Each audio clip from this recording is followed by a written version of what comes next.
আওয়ামী লীগ সরকারের ১৫ বছরে বিদ্যুৎ খাতে শুধু ক্যাপাসিটি চার্জের নামেই ১ লাখ কোটি টাকা আত্মসাতের অভিযোগ পাওয়া গেছে। ১৭২টি বিদ্যুৎ কেন্দ্রে অনিয়মের ঘটনার তথ্য চেয়ে পিডিবিতে চিঠি দিয়েছে দুর্নীতি দমন কমিশন দুদক।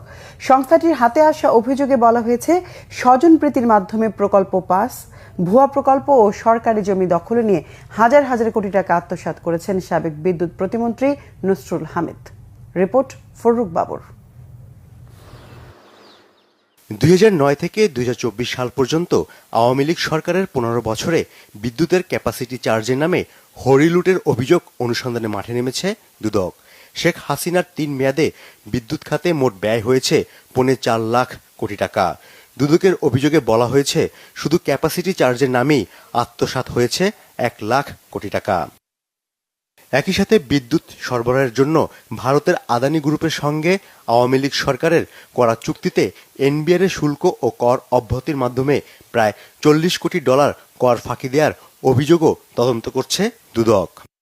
সেই ধারাবাহিকতায় ১৭২টি বিদ্যুৎ কেন্দ্রের ২০০৯ থেকে ২০২৪ সাল পর্যন্ত বিল পরিশোধ, বকেয়া, চুক্তিসহ সব ধরনের নথিপত্র তলব করে পিডিবিতে সম্প্রতি চিঠি দিয়েছে দুদক।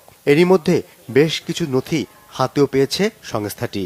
অদ্যাবধি যেসব বিদ্যুৎ কেন্দ্রের চুক্তি সম্পাদিত হয়েছে সেসব পাওয়ার পারচেস এগ্রিমেন্ট, ইমপ্লিমেন্টেশন এগ্রিমেন্ট সহ সম্পাদিত অন্যান্য সকল চুক্তি ও চুক্তি সম্পাদনের ক্ষেত্রে বোর্ডের অনুমোদনের কপি, বিদ্যুৎ কেন্দ্রগুলোর অনুকূলে অদ্যাবধি পরিশোধিত বিল ও বকেয়া বিল সংক্রান্ত তথ্যাদি, এছাড়া অনুসন্ধানকালে চাহিত অন্যান্য সকল রেকর্ডপত্র চাওয়া হয়েছে।